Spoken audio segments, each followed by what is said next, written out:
Welcome to special drive. నేను Rajasekhar. AP నిర్మించి తలపెట్టిన పోలవరం బనకచెర్ల లింక్ ఇప్పుడు సాధ్యం కాదని పోలవరం ప్రాజెక్టు అథారిటీ తేల్చి చెప్పింది. ఈ ప్రాజెక్టు ద్వారా తరలించాలని అనుకుంటున్న 200 టీఎంసీలు పోలవరం ప్రాజెక్టు ఒరిజినల్ డిపిఆర్లో భాగం కాదని స్పష్టం చేసింది. ఈ నేపథ్యంలో 200 టీఎంసీలపై సరైన సంస్థతో కేంద్రం సమగ్ర అధ్యయనం జరిపించాలని సూచించింది.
రైట్. ఏపీ నిర్మించ తలపెట్టినటువంటి పోలవరం బనకచెర్ల లింక్ ఇప్పుడు సాధ్యం కాదని పోలవరం ప్రాజెక్టు అథారిటీ తేల్చి చెప్పింది. ఇక ఈ ప్రాజెక్టు ద్వారా తరలించాలని అనుకుంటున్న 200 టీఎంసీలు పోలవరం ప్రాజెక్టు ఒరిజినల్ డిపిఆర్లో భాగం కాదని స్పష్టం చేసింది. ఈ నేపథ్యంలో ఆ 200 టీఎంసీలపై సరైన సంస్థతో కేంద్రం సమగ్ర అధ్యయనం జరిపించాలని సూచించింది. ఇదే అంశానికి సంబంధించి పూర్తి అప్డేట్స్ అందించేందుకు మా సీఎంఓ ప్రతినిధి రమేష్ మనకు లైవ్లో సిద్ధంగా ఉన్నారు. రమేష్, చెప్పండి, ప్రధానంగా చాలా కీలకంగా కాబోతుంది. ఎందుకంటే బనకచెర్ల వివాదం అని కాంగ్రెస్ పార్టీ, బీఆర్ఎస్ పార్టీ వరుసగా ఆపడంలో మాదే పై చెయ్యి, మా యొక్క క్రెడిట్ అని చెప్పినటువంటి సందర్భాలు. కానీ ఇక్కడ క్లియర్ కట్గా పోలవరానికి సంబంధించి అందులో భాగమే. ఒకవేళ ఇది నిర్మించాల్సి వస్తే పోలవరానికి కూడా వేరేగా ఒక డిపిఆర్ పెట్టాల్సి వస్తున్నటువంటి సూచనలు చేసినట్లు తెలుస్తుంది. పూర్తి అప్డేట్స్ ఏంటి? బనకచెర్ల ప్రాజెక్టుకు సంబంధించి ఒక్కొక్క అడుగు కూడా వెనక్కిపోతుందని చెప్పుకోవచ్చు రాజశేఖర్. ముఖ్యంగా తెలంగాణ ప్రభుత్వం తన అభ్యంతరాలను అటు సిడబ్ల్యూసీకి సంబంధించినటువంటి రికార్డ్స్ తో పాటు ఏదైతే ట్రిబ్యునల్ సంబంధించినటువంటి వాటి అంశాలపై కూడా చెప్పడం జరిగింది. ఇదే అంశాలకు సంబంధించి జలశక్తి మంత్రిని కలిసి కూడా బనకచెర్ల ప్రాజెక్టును అడ్డుకోవాలి, దీని ద్వారా ఏదైతే మిగులు జలాలకు సంబంధించినటువంటి డాటా చెప్తున్నారో అది కేవలం కేసీఆర్ గారు చెప్పిందే తప్ప జలవనరులకు సంబంధించి నీటి ఇంజనీర్లు కానీ ఇతరులు చెప్పినటువంటి ట్రిబ్యునల్స్ చెప్పినటువంటి అంశం కాదు అంటూ కూడా తెలంగాణ ప్రభుత్వం ఇప్పటికే అబ్జెక్షన్ చెప్పడం జరిగింది. దీనికి సంబంధించి పర్యావరణ అనుమతులు లేవు, అట్లాగే కేంద్ర ప్రభుత్వానికి సంబంధించినటువంటి అనుమతులు కూడా లేకపోవడం తెలంగాణ అభ్యంతరాలు వ్యక్తం చేస్తున్న నేపథ్యంలో అనుమతిని కూడా బనకచెర్లకు సంబంధించి ఇవ్వడం లేదు. తాజాగా ఏపీ ప్రభుత్వం, ముఖ్యంగా అక్కడ సీఎం చంద్రబాబు నాయుడు నేరుగా మోడీతో సంబంధాలు కలిగినటువంటి వ్యక్తి, కేంద్రంలో చక్రం తిప్పగలిగే వ్యక్తి కాబట్టి ఆయన మళ్ళీ ప్రయత్నాలను అయితే కొనసాగించేటువంటి అవకాశం ఉన్న నేపథ్యంలో తాజాగా ఈ పోలవరం ప్రాజెక్టుకు సంబంధించినటువంటి పోలవరం ప్రాజెక్ట్ అథారిటీ ఏదైతే పీపీఏ కూడా తేల్చి చెప్పింది, బనకచెర్ల ప్రాజెక్టుకు సంబంధించి ఎట్లాంటి అనుమతులు ఇవ్వడం లేదు. ముఖ్యంగా పోలవరం ప్రాజెక్ట్స్ లో భాగంగా బనకచెర్ల ప్రాజెక్టును కూడా చెప్పడం జరుగుతుంది. కాబట్టి ఈ డిపిఆర్లు, పోలవరం ప్రాజెక్టుకు సంబంధించినటువంటి డిపిఆర్ లో కూడా బనకచెర్ల అంశం అనేది లేదు కాబట్టి ఇది బనకచెర్ల ప్రాజెక్టు నిర్మించడం అనేది కుదరదు. ముఖ్యంగా బనకచెర్ల ప్రాజెక్టు ద్వారా 200 టీఎంసీల నీళ్లను కూడా ఏపీ ప్రభుత్వం వినియోగించుకోవాలని చూస్తుంది. కాబట్టి దీనికి సంబంధించి అనుమతి అనేది లభించడం లేదు. కాబట్టి ఒక రకంగా పోలవరం బనకచెర్ల రెండింటిని కూడా లింక్ చేసి ప్రాజెక్టు చేపట్టాలనుకుంటే కనుక రెండు లింక్ ప్రాజెక్టుకు సంబంధించి కొత్త డిపిఆర్ ను సమర్పించాల్సి ఉంటుంది. లేదంటే కనుక బనకచెర్ల లేకుండానే పోలవరం ప్రాజెక్టు ముందుగా ఉన్నటువంటి డిపిఆర్ మేరకు మాత్రమే ఏపీ ప్రభుత్వం నిర్మించుకునేందుకు అర్హత ఉంటుంది అంటూ కూడా పోలవరం ప్రాజెక్టు అథారిటీ తేల్చి చెప్పింది. దీనికి సంబంధించి ఏదైతే సిడబ్ల్యూసి సెంట్రల్ వాటర్ కమిషన్ కు కూడా లేఖ రాయడం జరిగింది. దీంతో పాటు ఒకవేళ బనకచెర్ల ప్రాజెక్టును కంపల్సరీ 200 టీఎంసీల నీళ్లను కనుక ప్రాజెక్టును చేపట్టాలి అనుకుంటే కనుక కేంద్రం ఒక సమగ్ర అధ్యయనం చేయించాలి. ఈ ప్రాజెక్టుకు సంబంధించి బనకచెర్ల పోలవరం లింకు ప్రాజెక్టుకు సంబంధించినటువంటి అంశంపై ఒక అధ్యయనం చేసిన తర్వాతే ఈ కొత్తగా చేపట్టేటువంటి పోలవరం బనకచెర్ల లింకు ప్రాజెక్టు పై దానికి సంబంధించినటువంటి అనుమతులు ఇవ్వాలంటూ కూడా సెంట్రల్ వాటర్ కమిషన్ కు కూడా పోలవరం ప్రాజెక్ట్ అథారిటీ కూడా లేఖ రాయడం జరిగింది. ఇక ఏదైతే ఈ పరిస్థితుల నేపథ్యంలో పోలవరం ప్రాజెక్టు పరిధిలోనే ఈ డిపిఆర్ లో బనకచెర్ల లేకపోయిన నేపథ్యంలో కొత్తగా బనకచెర్ల ప్రాజెక్టును పోలవరం కింద చూపించి నిర్మాణం చేపట్టేందుకు మాత్రం ఉన్నటువంటి అవకాశం లేదు అనేది ఖచ్చితంగా తేలిపోయినటువంటి పరిస్థితి ఉంది. ఇప్పటికే ప్రాజెక్టు తొలి దశకు సంబంధించి కూడా కేంద్ర ప్రభుత్వం 30,000 కోట్ల రూపాయలను కూడా సవరించింది. ఏదైతే ఖర్చు పెరుగుతున్న నేపథ్యంలో దానికి సంబంధించినటువంటి ఖర్చును కూడా సవరించింది. ఇక కొత్తగా బనకుంటే కనుక ఈ ఖర్చు మరింత పెరిగేటువంటి అవకాశం ఉంది. కాబట్టి లింకు ప్రాజెక్టులను చేపట్టినటువంటి కొత్త అంశంగా బనకచెర్లను తీసుకోవాల్సి ఉంటుందంటూ కూడా పోలవరం అథారిటీ అయితే స్పష్టం చేస్తూ ఒక లేఖను రాయడం జరిగింది.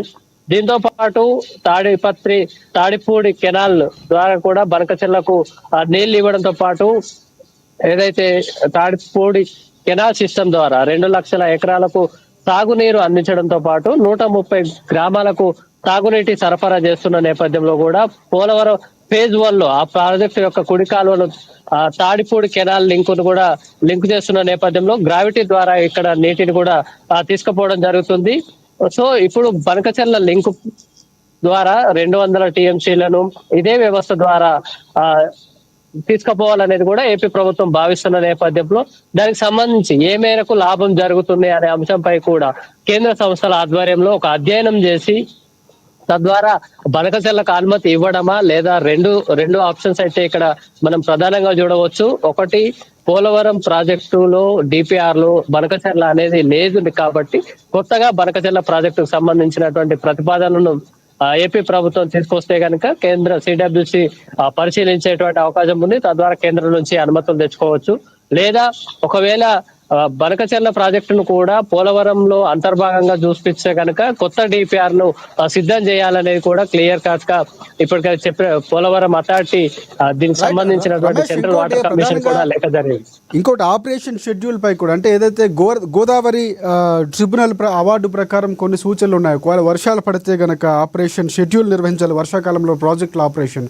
ఈ అంశాలకు సంబంధించి కూడా కొన్ని వ్యాఖ్యలు చేసింది పీపీ అని తెలుస్తుంది. సో దానికి సంబంధించి అప్డేట్స్ ఏంటి? ట్రిబ్యునల్ గోదావరి ట్రిబ్యునల్ అవార్డు ప్రకారం చూస్తే కనుక రాజశేఖర్ మీరు చెప్పినట్టుగా వర్షాకాలంలో నీటి లభ్యత ఎక్కువగా ఉంటుంది. అట్లాగే వర్షపాతానికి సంబంధించినటువంటి వర్షపాతం పెరుగుతుంది కాబట్టి నీటి లభ్యత కూడా ఎక్కువగా ఉంటుంది. వర్షం వల్ల వచ్చేటువంటి నీళ్లకు సంబంధించి కూడా ఒక ప్రత్యేకంగా ఆపరేషన్ షెడ్యూల్ చేసి దానికి సంబంధించి బనకచెర్ల సంబంధించినటువంటి 200 టీఎంసీల పైన కూడా ఆపరేషన్ షెడ్యూల్ ను నిర్వహించాలనేది పోలవరం ప్రాజెక్ట్ అథారిటీ అనేది స్పష్టంగా తాను రాసినటువంటి లేఖలో పేర్కొంది. అట్లాగే పోలవరం నుంచి 18,000 క్యూసెక్కుల నీటిని కూడా తరలించేలా కొత్త కాలువను నిర్మించి దాంతో పాటు తాడిపూడికి 2 లింక్ చేయాలని కూడా ఆలోచిస్తున్న నేపథ్యంలో ఏదైతే పోలవరం కుడి కాలువ నుంచి నీరు తరలించేటువంటి ప్రాజెక్ట్ ఉందో దానికి సంబంధించి 23,000 క్యూసెక్కులు పెంచేందుకు కెపాసిటీని పెంచేందుకు కూడా ఏపీ ప్రభుత్వం ప్రతిపాదిస్తున్న నేపథ్యంలో ముందుగా పేర్కొన్నటువంటి పోలవరం ప్రాజెక్టు డిపిఆర్ కి సంబంధించి ఇవన్నీ కూడా వైలేషన్స్ గా కూడా పోలవరం అథారిటీ గుర్తించడం జరిగింది. ఏపీ ప్రభుత్వం ఈ ఏదైతే నీటి లభ్యతకు సంబంధించినటువంటి అంశాన్ని ఒక అధ్యయనం చేయకుండానే ఒక క్యూసెక్లు 23,000 క్యూసెక్లకు ఈ కుడి కాలువ యొక్క కెపాసిటీని పెంచడం కూడా డిపిఆర్ కు విరుద్ధం. ఈ విషయాన్ని కూడా పోలవరం అథారిటీ అయితే సిడబ్ల్యూసికి రాసినటువంటి లేఖలో పేర్కొంది. కంప్లీట్ గా ఒకసారి మనం అబ్జర్వ్ చేస్తే కనుక పోలవరం డిపిఆర్ లో లేకుండానే పనకచెర్ల ప్రాజెక్టు అనేది ఏపీ ప్రభుత్వం ప్రతిపాదించింది. తద్వారా 200 టీఎంసీలను వాడుకోవాలని చూస్తున్న నేపథ్యంలో తాటిపూడి కెనాల్ నుంచే నీరు ఇవ్వాలి. ఒకవేళ బనకచెర్లకు వెళ్ళాలన్నా కూడా అలాగే ఇవ్వాల్సి వస్తుంది. 130 గ్రామాలు కానీ మిగతా దాదాపుగా 2 లక్షల ఎకరాలకు సాగునీరు కూడా ఆ విధంగానే వెళ్తుంది. ఒకవేళ ప్రాజెక్టు పూర్తయితే ఎంత ఎత్తులో పూర్తవ్వాల్సిన అవసరం ఉంది? పీపీఏ ప్రధానంగా తొలి దశకు సంబంధించి 41 పాయింట్ సంథింగ్ ఒక ఎత్తు ఉండే, తర్వాత 45 పాయింట్ ఎత్తు మారినటువంటి సందర్భాలు ఉన్నాయి. సో ఈ అంశంలో ఎక్కడ పూర్తి చేయాలని చెప్పింది?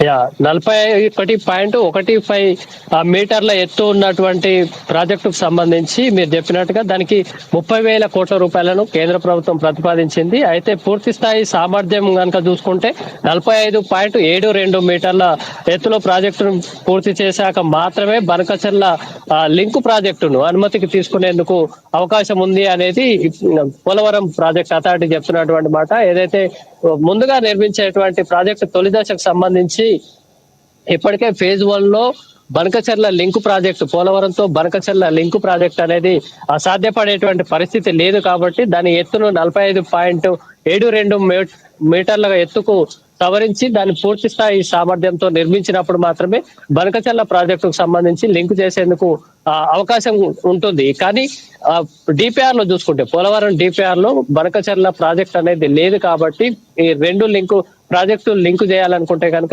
వీటిని పోలవరం బనకచెర్ల లింక్ చేస్తూ కొత్త డిపిఆర్ అయితే ప్రతిపాదించాల్సి ఉంటుంది.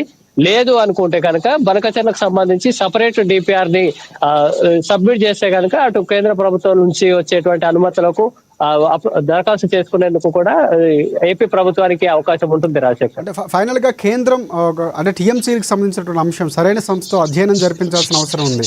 సో అది కూడా సూచించింది పీపీఏ. సో ఆ విధంగా కేంద్రం వెళ్ళే అవకాశం ఇరు రాష్ట్రాలు లేకపోతే ఏపీ ప్రధానంగా కావాలని అనుకుంటుంది. కాబట్టి ప్రాజెక్ట్ అక్కడి నుంచి ఏమైనా ఒత్తిడి ఉండే అవకాశం, కేంద్రం విజ్ఞప్తి చేసే అవకాశం ఉన్నాయా? ఖచ్చితంగా సెంట్రల్ వాటర్ కమిషన్ అనేది ఈ జల వివాదాలకు సంబంధించినటువంటి అంశాన్ని చూసేటువంటి వ్యవస్థ. ఇది స్వతంత్రంగా కూడా పనిచేస్తుంది. ముఖ్యంగా గోదావరి కృష్ణా ట్రిబ్యునల్స్ కి సంబంధించినటువంటి వివాదాలు పరిష్కారం కాని నేపథ్యంలో లేదా ఆయా ట్రిబ్యునల్స్ ఇచ్చేటువంటి అవార్డులు కూడా సిడబ్ల్యూసి వద్ద ఉంటాయి. దాంతో పాటు అంతర్జాతీయ జల ఒప్పందాలకు సంబంధించి కానీ నీటి పంపకాలకు సంబంధించినటువంటి ఉన్న చట్టాలకు సంబంధించి ఇరు రాష్ట్రాల మధ్య వివాదాలు ఏర్పడినప్పుడు సిడబ్ల్యూసి జోక్యం చేసుకుంటుంది. కాబట్టి ఈ అంశానికి సంబంధించి చూసినప్పుడు ముందుగా బనకచెర్ల ప్రాజెక్టుని పోలవరంలో అంతర్భాగంగా ఏపీ ప్రభుత్వం చూపించే ప్రయత్నం ఏదైతే జరుగుతుందో అది కరెక్ట్ కాదు అని ఇప్పటికే పోలవరం అథారిటీ అయితే సిడబ్ల్యూసికి లేఖ రాసింది. దాంతో పాటు ఒకవేళ డిపిఆర్ లేకుండానే పోలవరం డిపిఆర్ లో బనకచెర్ల లేకపోయినప్పటికీ అంతర్భాగం చూపిస్తుంది. దాంతో పాటు వాటర్ రిసోర్సెస్ ను వాడుకునే క్రమంలో కనుక చూస్తే బనకచెర్లకు 200 టీఎంసీలో ప్రతిపాదించినప్పుడు ఒకవేళ వర్షాకాలంలో దాని నీటి లభ్యత కూడా అధికమైన నేపథ్యంలో ఆ స్టేజ్ లో కూడా దాన్ని అధ్యయనం చేయాల్సి ఉంటుంది. కేవలం 200 టీఎంసీలో మాత్రమే ఇవ్వాలా, అంతకంటే ఎక్కువ లేదా తక్కువ అంశాన్ని కూడా నిర్ధారించాల్సి ఉంటుంది. ముఖ్యంగా 2 బేసిన్లకు సంబంధించి కృష్ణా ఇటు గోదావరి 2 బేసిన్లకు సంబంధించి 3,000 టీఎంసీల నీళ్లు వృధాగా సముద్రంలో కలుస్తుంది. ఈ నేపథ్యంలో బనకచెర్లకు మేము అనుమతులు ఇస్తున్నాము అని చెప్పి కూడా గతంలో తెలంగాణ సీఎం గా ఉన్నటువంటి కేసీఆర్ చెప్పిన నేపథ్యంలో ఈ అంశం కూడా పరిగణలోకి వచ్చేటువంటి అవకాశం ఉంది. ఒక కంప్లీట్ అధ్యయనం కూడా దాంతో పాటు నిర్దిష్టమైనటువంటి వ్యక్తులు జలవనరులకు సంబంధించి కానీ సిడబ్ల్యూసి కానీ జలవనరులకు సంబంధించినటువంటి శాస్త్రవేత్తలు శాస్త్రీయంగా అధ్యయనం చేసిన తర్వాతే ఈ నీటి వాటాల పంపకం అనేది ఒక కొలిక్కి వచ్చేటువంటి అవకాశం ఉంది. Rajasekhar, right, thanks for updates Ramesh.